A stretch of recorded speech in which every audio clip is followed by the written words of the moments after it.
Alright everyone, welcome back to another Star Wars Galaxy of Heroes video with Fat Phil, and in this video we're going to be talking about how to properly allocate your relics across your account. Just a forewarning, this video is going to be designed for free-to-play players. Free-to-play players, it's such a stupid way to say it. This will be designed for players who are not spending money, that you can't just go get your Jabba characters and take them to Relic 8 immediately, right? That's not who the target audience for this video are, not those players, right?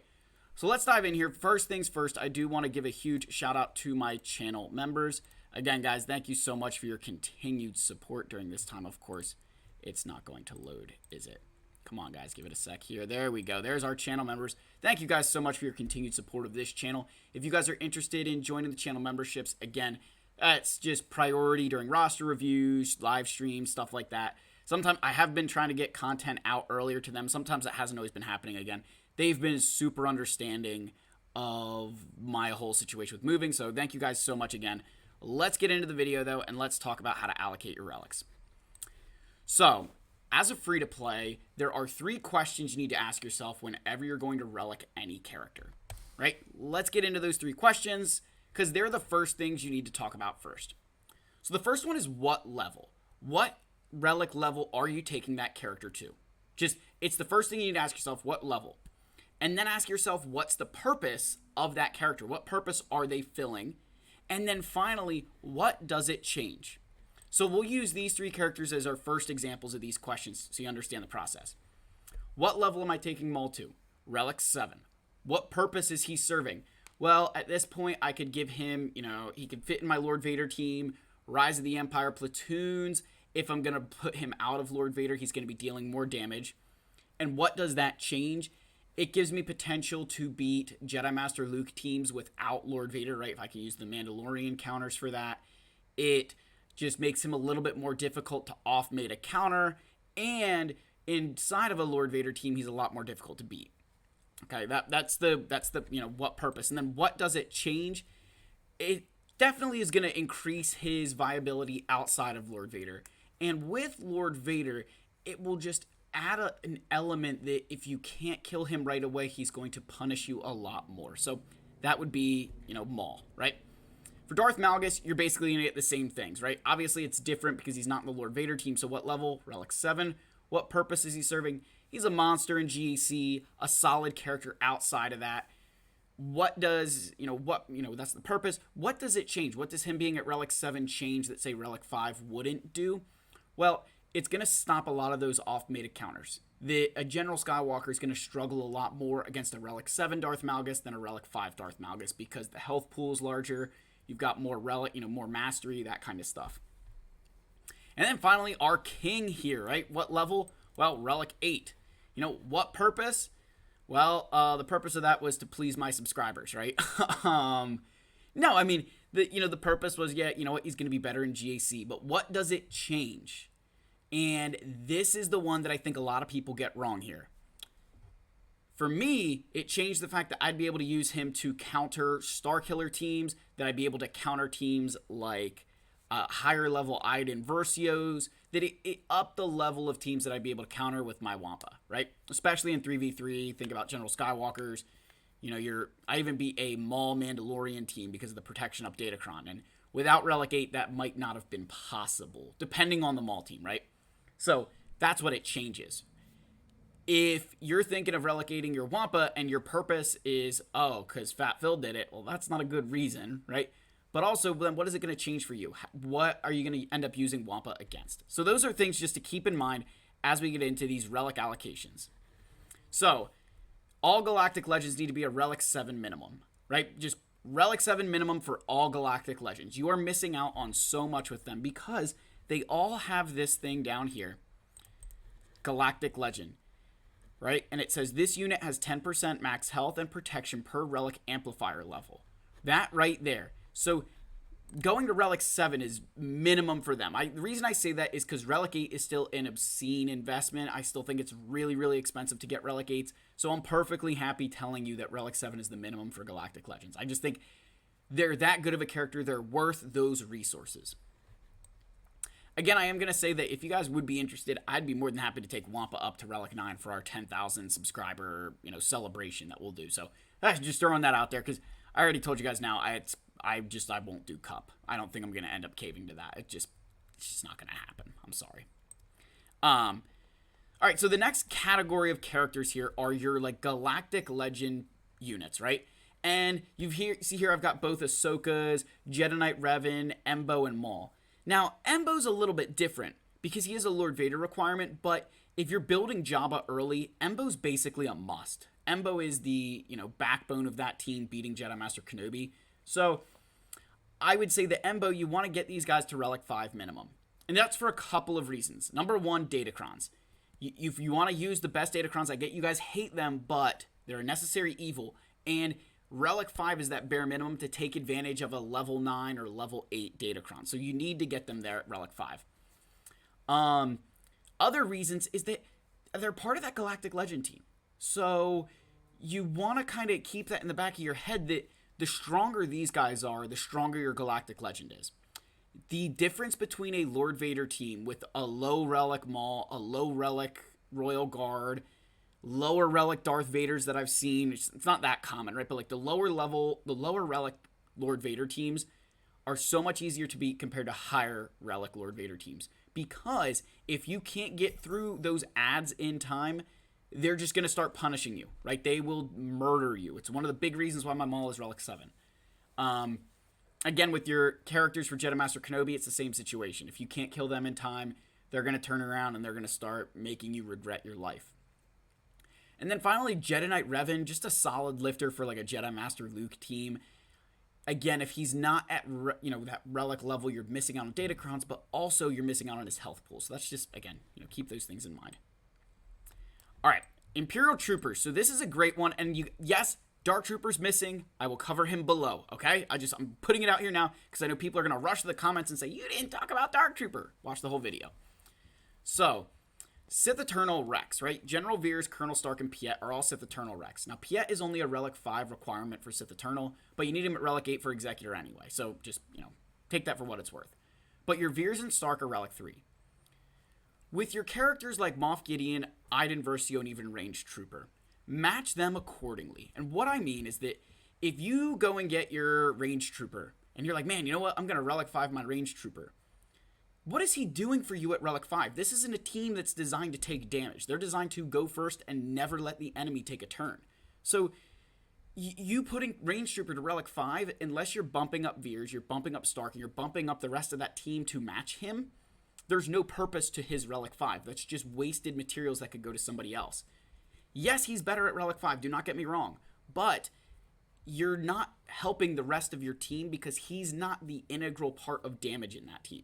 Same thing with Moff Gideon. No reason to take Moff Gideon higher than Relic 3 in this team because the rest of them aren't there to compensate for Datacrons or even to make him, he's not a character that you're there for damage. And finally with Iden, it's a similar situation. She's a pilot who you can make the argument should be higher, but if you're not going to take her team to super high Relic levels, she's not going to benefit from them in a meaningful way, right? As a ship pilot, yes, she's kind of in that gray area, but I left her here to kind of say match her accordingly because if I was just to build, Gideon range and then I throw my Dark Trooper in here, Stark is going down with Iden. So unless I'm willing to bump all them up to Relic 5, they've got it, Relic 3 is where they're going to make sense at, right? All right, with the Commander Luke Skywalker squad, for Jedi Master Luke, you need C-3PO, Chewbacca, Han Solo, and 3PO and Chewie at Relic 5 minimum, whereas Chewbacca and Han Solo are Relic 6 requirements for Jedi Master Luke. Obviously, some different Relic levels here because of Jabba the Hutt. But Commander Luke Skywalker is only a Relic 3 rec for Jedi Knight Luke. My honest opinion, the best advice you're going to get, bring CLS up to Relic 5. Match him with the rest of this team. It'll be the best relics you spend on a team because those 2 relic levels allow you to get the extra Datacron boost, which these guys with Datacrons can be just so good. But also because they're Commander Luke is sharing his stats through 3PO and Chewie. So now you're getting more stats through the rest of this team, a very stat-hungry team loading up on offense and tenacity and all this stuff. They're just a lot more difficult to take out, all because Commander Luke is getting matched to these guys, right? All right, so then we've got the Starkiller team, right? Now, this is my Starkiller team. So Emperor Palpatine is a requirement for Kylo Ren and Sith Eternal at Relic 7. Old Ben is a Relic 5 requirement for Jedi Master Luke, and Mara Jade's a Relic 5 requirement for Starkiller himself. So you're going to have these Relic 5 characters, and then Sith Eternal, right? Or, Emperor Palpatine just kind of sitting there, right? So Visas Mar and Starkiller being Relic 5, the reason that makes sense is because I'm matching them, right? Again, similar to what I was doing with Imperial Troopers, you're matching these guys with the relics that you have here. I cannot tell you how many times I see players with a low-level Visas Mar, and it just makes countering this team that much easier, right? It allows you to do some different things, because as soon as you kill Visas Mar, right? If your Visas Mar is like Gear 11 and you've got relics on everyone else, you made this a target for off-meta teams. Because as soon as I kill Visas Mar, I can then go after Starkiller, or I can go after somebody, and I don't have to worry about them coming back. And that's a big deal, right? That allows you, like, that opens up potentials for 2 shots. Because, I killed Visas Mar, now the Omicron is broken and they don't get to use it anymore. I mean, that's legit, right? That's a solid strategy for a lot of people. So match them together, right? Because these guys are Rex at certain levels, you want to get these guys up and running too. And especially for where I have you farming Starkiller, it makes sense that you get these guys up, right? And let's say that you don't have Sith Eternal or Kylo yet, just get Palpatine to Relic 5 for the time being. Don't worry about taking him the next 2 levels. He'll get there eventually. Just get him to like the Relic 5, right? Match them. Okay, the Sith Triumvirate. This is an example where you just keep these guys at the same level. If you want to take them to Relic 5, I don't care. You want to take them to Relic 0, I don't care. You want to take them to Relic 8, I don't care, but keep them all at the same level. If you don't, what's going to happen is you're going to get this like really bad imbalance where you'll have like a solid Traya. But then you don't have a good Nihilus, you don't have a good Scion, and you're going to end up losing to teams that you shouldn't, because Scion and Nihilus play a massive role to Darth Traya, right? They benefit so much from her that if you don't have them at the Relic levels and they can't get to that point where they're making a difference, it's easier to beat her. So you want to keep them all at the same level. Again, I'm not saying that, mine are Relic 3. That's the level that I feel, again, asking myself these questions. What does it change? At the moment, them at Relic 3 doesn't change anything. That if I was to take them to Relic 5, it's not really changing the caliber of teams that I would use them to beat. That's just that's just the way that I'm looking at it right now. That could very well change as I get higher, but I'm not there yet, right? All right, your 501st. Now notice there's no mission. 5s in General Skywalker, they're later in the list, just, But your Echo, ARC Trooper, and Rex. Now, obviously, requirements are playing a role here because my Echo and ARC Trooper are well beyond where I had them. But a lot of people build the 501st long before you're going after Lord Vader and building General Skywalker, ARC Trooper, and Echo further. These guys need to be the same level, whether that's Relic 3, Relic 5, whatever. You want them at the same level. Because if one of them dies early, yes, you trigger the 5 sacrifice, but that 5 sacrifice is really when it's better is when these guys are already at relics. That you want to keep these guys at the same level, and that way, similar to that Darth Traya, the Sith Triumvirate situation, that you know exactly what this team is capable of. Because if one of them is rather weak, it does open up some possibilities in terms of, okay, I'm just going to kill the weakest character twice, and if I have to go clean up, well, all right, fine. I have to kill a weak character without 5s now. Like, it's not, you know what I mean? Like, it doesn't, like, keeping up at the same level, you're adding a layer of complexity to that team. Especially, I would say, defensively, it's not as big of a deal, but offensively, this is a huge deal. Now we get down to our exceptions, and I've got, a couple of exceptions here. So let's start with the first 5 exceptions to the rules here, right? So, General Grievous. With his droids, you just want to get Grievous to relics. His droids can go die, and he'll get a hold, right? It's a cheap hold, that's what you're going for, but it works. Darth Malgus is the next one, where I'd recommend taking him to Relic 7, even if the rest of your Sith Empire isn't quite there. I just think he's that good. He's really, really worth it, and I think before Relic 7, he's really missing a lot of the stuff that makes him good. Fennec is another one that I'd kind of put into that category as well, where she's someone I could very well see myself putting Relic 8 on Fennec long before I'm even thinking about beyond Relic 5 for a lot of my bounty hunters. Because for the purpose that she serves, she's your offense against the Lord Vader counters. You know, she deals a lot of damage, and I want to make sure that I'm getting the most out of her. So you could have like Relic 3 Mando, Relic 3 Grief, but with a Relic 7 Fennec, she's carrying, right? Because the other two are serving their purpose. Jedi Knight Anakin is the next one here. Again, very similar to the Grievous situation where it's a cheap hold with the Qui-Gon Jinn Omicron. You get Qui-Gon to die. Anakin triggers and goes. He's someone that you can take up to relics really early with weak Jedi, and he's still going to wreck house. The same thing would go with a Padme team. You can keep a lower level Padme, but if you got that Relic Jedi Knight Anakin, he's just going to do work in that squad. And then finally, here's Fives, right? Again, with him, he's your first Relic Clone Trooper in the 501st squad. Right? He's that first Relic Clone Trooper because of the sacrifice, that you can rely on that cheap sacrifice for a little bit, but eventually, as you build up those clones, you at least want to get 5s. If you can get 5s higher, that's great. Relic 5 for me was their stopping point. That's just where I was able to allocate resources to. But if you wanted to take 5s to a Relic 7, you know, Relic 8, I've seen a lot of folks with them at Relic 9, that's perfectly okay because, you know, you're serving that purpose of the sacrifice, right? That you're trying to do that. He's an exception to the rule where if you had a Relic 9 5s and the rest of these characters were at Relic 5s because you hadn't started the Lord Vader farm yet, I could understand why you did it, right? I'm not going to say that I'm recommending a Relic 9 5s. I'm just saying I can understand why you would do it because he's an exception to this rule of allocating your relics. Other exceptions here, we got Old Daka. A Relic Old Daka with garbage Night Sisters will beat General Grievous teams. Grievous will just eat through the rest of his team. He'll deal damage to them. And as long as your Relic Daka can survive, she'll just keep bringing them back and bringing them back and bringing them back. It doesn't matter. Because eventually what happens is Grievous will drop below 100% health. When that happens, he's going to get Plague, and then he can get stun locked, right? He won't be able to, you can stun lock him, and it just goes easy.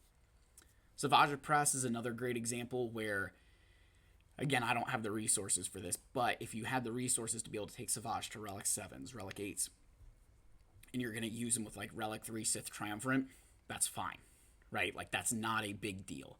He's an exception. He is fantastic. I think, the purpose that he's serving, again, he can be a solo character too, so taking him to Relic 7 could kind of make sense, right? Kind of like that Wampa. He's just got a lot more flexibility offensively and defensively to be able to put into a squad, and that's why I have him as an exception here. Enfys Nest is another one. If you just get Kira, get her to be able to like use her lead, you can have her sacrifice, just die, and then Enfys Nest has a leadership to go with her. I've got her at Relic 4. I've had her there for forever. I should get her to Relic 5 eventually. But she's an exception that you can get her to Relics and run her with a low-level team, and she can get holds. General Skywalker here, he needs to be higher than the rest of your 501st. If you've got them at Relic 3s, he should be Relic, bare minimum Relic 5. If you've got the rest of them at Relic 5, he should be Relic 7. That you want to keep your General Skywalker at a higher Relic than the rest of your 501st because he's so good. Obviously, once you get to that, upper end, like everybody's got him at Relic 8s and everything like that. But, early on, he's someone that you can pour some of those larger Relic numbers into, and it's not a big deal, right? Darth Vader, again, should be your first Relic. You're going to use him with Empire characters who might not be Relic levels for a very long time. He is someone that you definitely could make an exception to the rule that you just want him at high Relic levels because that's how he solos teams in GAC and Territory Wars. Just adds a layer of complexity. And then finally, I knew you guys would know, Dark Trooper. He's an exception to the rule. I've only got mine at Relic 5. I'd love him to be at Relic 7. I mean, I'd love him to be higher than that, but I think Relic 7 is more, that's a solid, realistic goal. The thing is, he's your damage on that Imperial Trooper team. So if we go back up to that team, and I saved him at the end here, duh, right? But you go back up to this team. I can't take advantage, just because he's at Relic 5, I can't take advantage of Datacrons yet, because the other three, I have 3 of them at Relic 3. So the thing is, though, the way that this team works, again, you're not supposed to take a turn, so as long as you're dealing enough damage with your Dark Trooper, it doesn't matter. And that's why he's Relic 5. He's the only one that's above Relic 5 outside of Piet. Or outside of Relic 3, he's the only one that's, Relic 5, and that's very intentionally done so that way he can deal more damage. So hopefully this helps you guys understand how to allocate relics properly. This video kind of came about because I saw a lot of players with just some random relics or, the big mistake that you'll make. Like, the biggest mistake I see players make is they over-relic someone like Jedi Knight Revan and under-relic someone like Ahsoka Tano. Like, they'll have Jedi Knight Revan at Relic 7, and they'll have Ahsoka Tano at, like, Relic 3. You could have used the resources you used to get Revan to Relic 7, kept him at Relic 5, and put the other ones in Ahsoka Tano and had stuff left over.